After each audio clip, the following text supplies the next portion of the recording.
Nega ba'zilar tinmay mehnat qilsa-da, boyib ketolmaydi? Muammo ko'pincha hamyonda emas, miyamizdagi noto'g'ri tushunchalarda. Bugun moliyaviy erkinlikka to'sqinlik qiladigan eng zararli afsonani parchalaymiz. Birinchi afsona: ko'p pul topish uchun ko'p ishlash kerak. Agar bu rost bo'lganda, dunyodagi eng boy odamlar konchilar yoki quruvchilar bo'lardi. Haqiqat shundaki, jismoniy mehnatning chegarasi bor, aqlli mehnat va tizimning esa chegarasi yo'q. Pul mehnatning emas, balki siz yaratgan qiymatning natijasidir. Ikkinchi afsona: pul barcha yomonliklarning ildizi. Pul bu shunchaki vosita. U yaxshi odamni saxiyroq, yomon odamni esa kibrliroq qiladi. Pul sizning xarakteringizni kuchaytiruvchi ko'zgudir.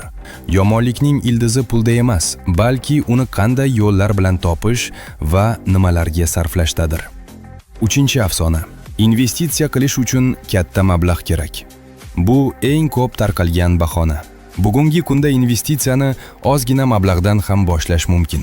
Muhimi summaning kattaligi emas, balki jarayonning muntazamligidir.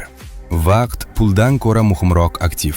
Bugun tikilgan $10 20 yildan keyin katta kapitalga aylanishi mumkin. Siz ham shu paytgacha bunday afsonalarga ishonib kelganmisiz? Izohlarda yozib qoldiring va bunday afsonalarga ishonadigan do'stlarga jo'natib qo'yamiz.